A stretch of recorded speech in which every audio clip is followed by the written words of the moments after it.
hosting a big family dinner on the farm. It's been a long harvest and we deserve it. Nothing quite cozies us up in the Midwest like a dose of bready, buttery foods. So this meal will have a ton of those. For dessert, I'm making my chocolate coconut silk pie. It's 3 layers of love, a crispy graham cracker crust, velvety, luscious chocolate filling, and it gets topped with a cloud of tangy sour cream whip. I'll get started on my crust. I just toss everything into the food processor. I'm using bear-shaped graham cracker cookies. You can use regular graham crackers too, but these are a little sweeter, and I figured the girls will like eating the leftovers. And they're also cinnamon flavored, which is gonna be really tasty with the coconut and the chocolate. This is a super cozy version of your classic chocolate silk pie. A pinch of salt, and then 5 tablespoons of coconut oil. And I love using coconut oil in a crust because you get that subtle, warm coconut flavor. I can use the leftovers to moisturize my hands. That's a great perk of coconut oil. And then I like a really finely ground crust, so I'm just gonna turn it on and let it go until it's like a coarse sand.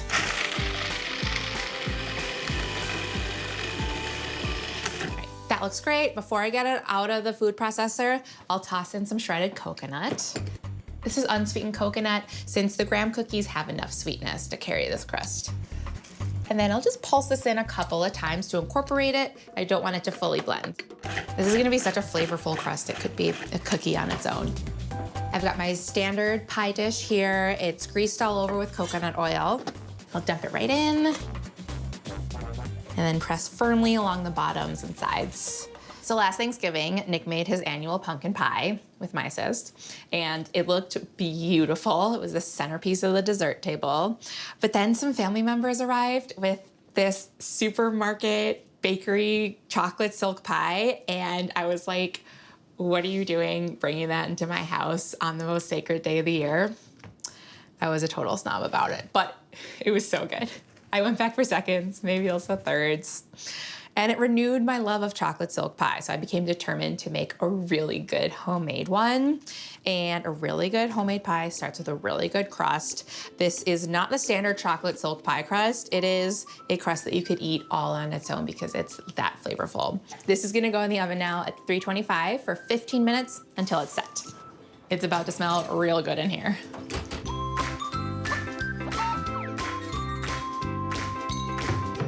My crust is cooling, it smells incredible, and now it needs its filling. This chocolate filling is super duper rich, but it has some nice lightness from some whipped cream that gets folded in at the end. I'm starting with 3 eggs that I'll combine with 3/4 of a cup of granulated sugar and a couple of good pinches of salt. I'll whisk this until it's smooth. And now this is a no-bake filling, which is really nice when you're cooking any big meal to free up the oven space, but I do need to cook the eggs. I've got a pot of simmering water here, and I'm gonna plop my bowl right on top of it. I'll cook this in my double boiler while I whisk continuously until the mixture reaches a temperature of 145 degrees. You don't wanna cook them too harshly and scramble them. That would be a really strangely textured filling. I like getting an arm workout by doing this. The mixture is pale, it's frothy. I'm seeing some steam come off of it, so I'm gonna temp it right now. Yes. This has reached temperature. I'll continue to whisk as I remove it from the heat. I don't want the residual heat on the bowl scrambling the eggs. And then I'll gently remove it because I also don't want to get burnt by the steam. Woo! So I've got 8 ounces of bittersweet chocolate that's finely chopped.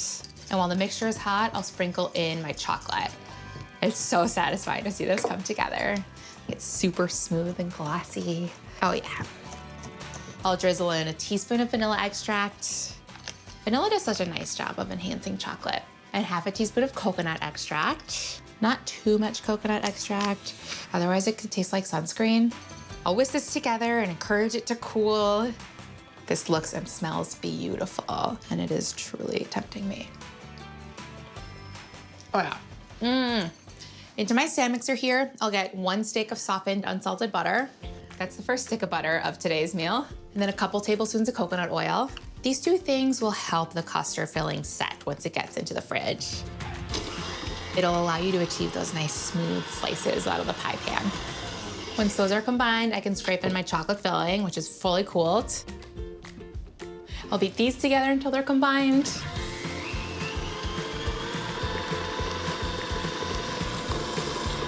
Smells so good.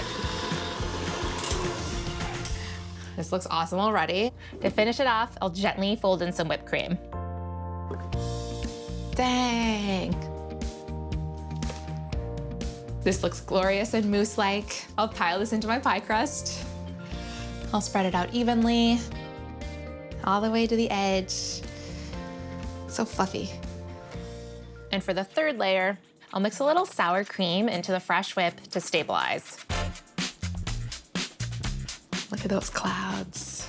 I'll spread it out gently, not all the way to the edge because I want to be able to see all of the layers. Just do some nice swoops on it to get some texture. And lastly, some toasted coconut. And I like these really big flakes. What a beaut! Chocolate and coconut, never been better.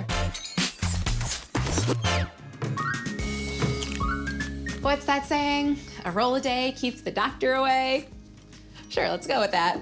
To appease the MD, I am making my Parker House rolls. They're fluffy, buttery balls of bliss and the greatest vehicle for leftover sandwiches, should you have leftover ham. I'm starting in my stand mixer with 3 3/4 cup of bread flour and 1/4 cup of sugar.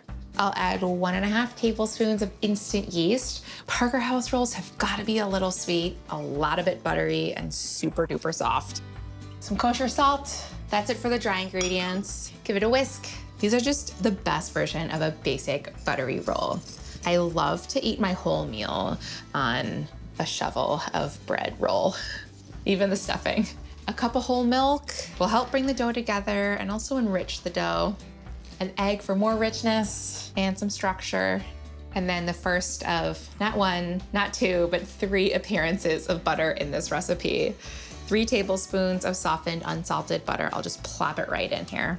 I'll use a rubber spatula to bring it together, just to kind of help it mix up. There are 2 things you should never hold back on at a big family feast: butter and bread. I'll knead this for about 12 minutes until it's super smooth and supple.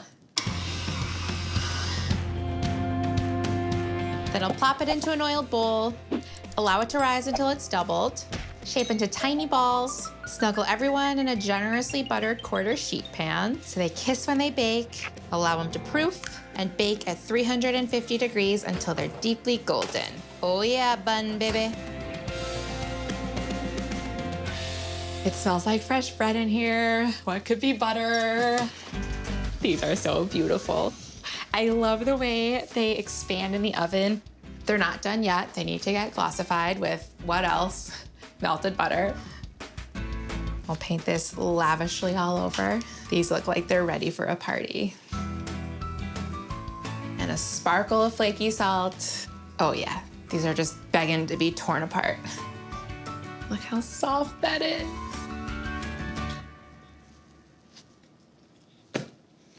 They're so fluffy.